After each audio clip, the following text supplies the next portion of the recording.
अस्सलाम वालेकुम। उम्मीद करता हूँ आप सब खैरियत से होंगे। मैं उसामा और आप देख रहे हैं नॉलेज अब उर्दू।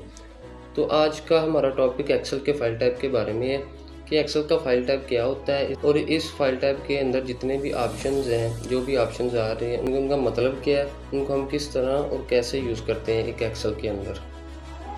तो चलिए सबसे पहले हम अपना एक्सेल ओपन करते हैं। तो जैसा कि आप देख रहे हैं कि एक्सेल ओपन करते ही हमारे सामने एक एक्सेल इंटरफेस शो हो रहा है। तो इसमें हमने करना क्या, हमारा चूँकि हमने फ़ाइल टाइप के बारे में जानना है तो हम सबसे पहले फ़ाइल टाइप पर आते हैं। तो असल में फ़ाइल टाइप का मतलब क्या होता है?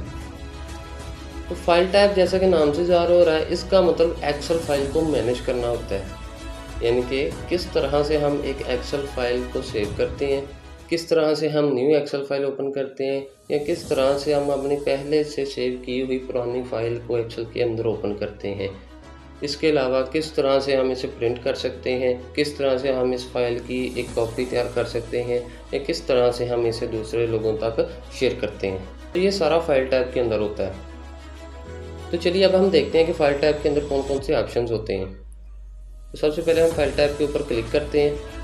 तो जैसे ही हमने क्लिक किया तो हमारे सामने ये बहुत सारे ऑप्शन शो हो रहे हैं। इसके ग्रीन पट्टी के ऊपर अगर आप देखें तो बहुत सारे ऑप्शन है। न्यू ऑप्शन भी है, ओपन भी है, इन्फो भी है, सेव एज भी है।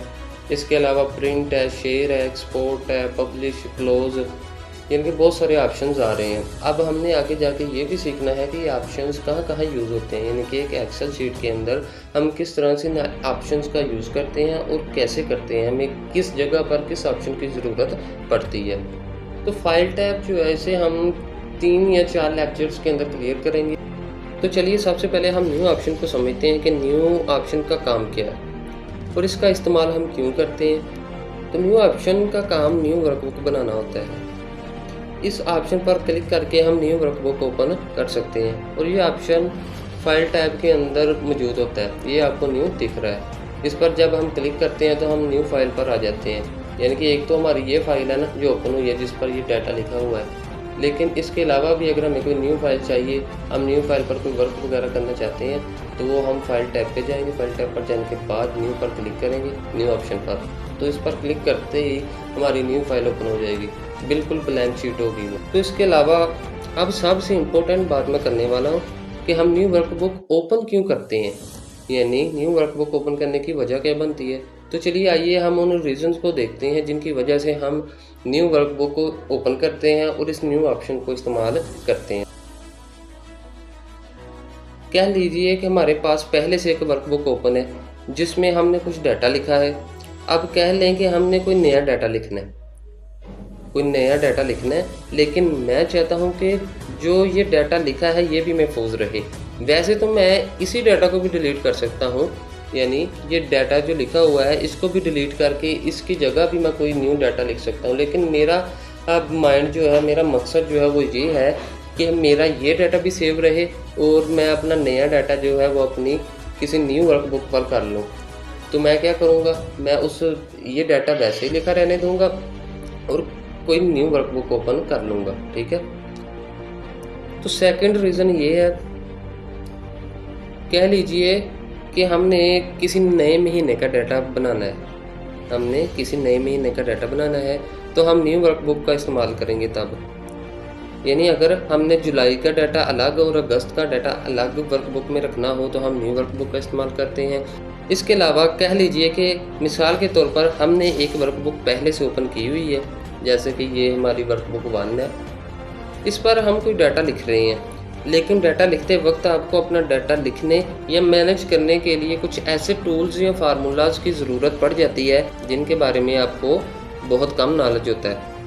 तो उस वक्त आपके माइंड में ये बात आएगी कि मुझे इन फार्मूलाज या टूल्स को इस्तेमाल करने से पहले इनका प्रैक्टिकल कर लेना चाहिए।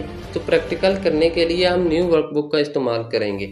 उम्मीद करता हूँ कि आपको इस बारे में इल्म हो गया होगा, आप जान गए होंगे कि फाइल टैब जो है वो क्या होता है, उसके अंदर कौन कौन से ऑप्शंस होते हैं। ठीक है। फिर न्यू वर्कबुक जो है उसे ओपन करने के रीज़न्स क्या होते हैं, यानी कि हम न्यू वर्कबुक ओपन क्यों करते हैं। तो रीज़न तक तो आपको समझ आ गया है ना। हम ये जानना चाहते हैं कि न्यू वर्कबुक हम ओपन किस तरह करते हैं। ठीक है। तो इसके बारे में जानते हैं। एक तरीका तो इसका ये होता है कि मिसाल के तौर पर कह लीजिए कि ये डाटा मैंने लिखा है, अब मैं कोई अपना न्यू डाटा इंटर करना चाहता हूँ, तो उसके लिए मुझे न्यू फाइल की ज़रूरत है, न्यू वर्कबुक चाहिए। तो मैं पहला तरीका ये इख्तियार करूँगा, ये बिगिनर्स के लिए ख़ास तौर पर होता है। मैं सीधा फाइल टैब पर जाके क्लिक करूँगा, वहाँ पर क्लिक करते ही मैं न्यू ऑप्शन पर क्लिक करूँगा, तो यहाँ से मैं ब्लैंक वर्कबुक को ओपन कर लूँगा। तो जैसा कि हम देखें, पहले हमारे पास कौन सी वर्कबुक थी, वर्कबुक 1 थी, अब हमारे पास वर्कबुक 2 आ गई है। तो यहाँ पर मैं अपना डाटा जो है वो लिख सकता हूँ, कोई भी जो मैंने नया डाटा लिखना है वो यहाँ पर मैं लिख सकता हूँ। इसके अलावा अब हम वर्कबुक 2 जो है इसे पहले रिमूव करते हैं। जैसे ही हमने रिमूव किया तो बुक 1 पर हम आ गए, ठीक है, यानी वर्कबुक 1 जिस पर हम अपना डाटा लिख रहे थे, जिस पर हम अपना काम कर रहे थे, उस पर हम वापस आ चुके हैं। एक तो वो तरीका था, यानी कि फाइल पर जाएंगे, न्यू पर क्लिक करेंगे, न्यू पर क्लिक करके ब्लैंक वर्कबुक के थ्रू हम अपनी न्यू वर्कबुक ओपन कर सकते हैं। एक तरीका होता है शॉर्टकट के थ्रू भी हम ओपन कर सकते हैं, यानी आपके पास अगर आप लैपटॉप यूज़ कर रहे हैं या वैसे ही कंप्यूटर यूज़ कर रहे हैं, आपके पास कीबोर्ड है, तो अपने कीबोर्ड पर आप Ctrl+N दबाएंगे तो आपकी न्यू वर्कबुक ओपन हो जाएगी, ठीक है। तो शॉर्टकट के थ्रू अगर हम न्यू वर्कबुक ओपन करते हैं तो उसका फ़ायदा ये हो जाता है, एक तो हमारा टाइम बच जाता है, ठीक है ना, और ये बहुत ही कह लें कि आसान तरीका है, इसमें टाइम की बचत बहुत ज़्यादा हो जाती है। तो जैसा कि हम देख रहे हैं कि ये हमारी न्यू वर्कबुक ओपन हो गई है। अब इस वर्कबुक को हम डिलीट कैसे करेंगे, यानी कि मिसाल के तौर पर अगर हम इस पर प्रैक्टिकल कर रहे थे अपना, हमारे पास एक पुरानी वर्कबुक थी जिस पर हम अपना काम कर रहे थे, ठीक है, तो हमने न्यू वर्कबुक ओपन की थी सिर्फ और सिर्फ प्रैक्टिकल करने के लिए, उस पर हमने प्रैक्टिकल किया है। हमारे पास ये वर्कबुक 3 है, तो हमारी वर्कबुक 1 जो है वो कहाँ पे चली गई है, जिसको जब यहाँ से हम रिस्टोर डाउन बटन पर क्लिक करेंगे, हमने क्लिक किया तो ये जो न्यू हमने वर्कबुक ओपन की थी ना, ये वो है वर्कबुक 3, ठीक है। इसके अलावा जो हमारी वर्कबुक 1 थी वो नीचे है, इसको हम वर्कबुक 3 जो है इसे कहने की रिमूव कर देंगे। इस क्लोज के ऑप्शन से हम इसे क्लोज कर देंगे। तो जैसे हमने क्लोज किया, वर्कबुक 3 जो न्यू वर्कबुक हमने ओपन की थी वो रिमूव हो गई है, ठीक है। इसके बाद हमारे पास सिर्फ वर्कबुक 1 जो है वो रह गई है, ठीक है। तो इस तरह से हम न्यू वर्कबुक जो है ओपन करते हैं, और चूँकि मैंने आपको रीजंस भी बता दिए हैं कि हम वर्कबुक ओपन करते क्यों हैं, किस लिए करते हैं। इसके अलावा मैंने एक और तरीका आपको बताया कि अपने कीबोर्ड की मदद से आपने Ctrl+N दबाना है तो आपकी न्यू वर्कबुक ओपन हो जाएगी। तो अगर आपने उस वर्कबुक को डिलीट करना है, इनके जो न्यू वर्कबुक आपने ओपन किया उसको डिलीट करना है, तो वो किस तरह से कर सकते हैं। आपने सिर्फ और सिर्फ क्लोज, ये क्रॉस का निशान जो आ रहा है ना कॉर्नर पे, इस पर क्लिक करना है, तो आपकी जो न्यू वर्कबुक आपने ओपन की होगी वो डिलीट हो जाएगी, रिमूव हो जाएगी। आप अपनी पहली पुरानी वर्कबुक पर आ जाएंगे जिस पर आप अपना काम कर रहे थे। तो उम्मीद है कि आपको जो बातें मैंने बताई हैं वो फुल डिटेल के साथ समझ में आ चुकी होंगी। तो अगर आपको ये वीडियो पसंद है तो ज़्यादा से ज़्यादा लाइक और शेयर करें। शुक्रिया, अगले लेक्चर में मिलते हैं।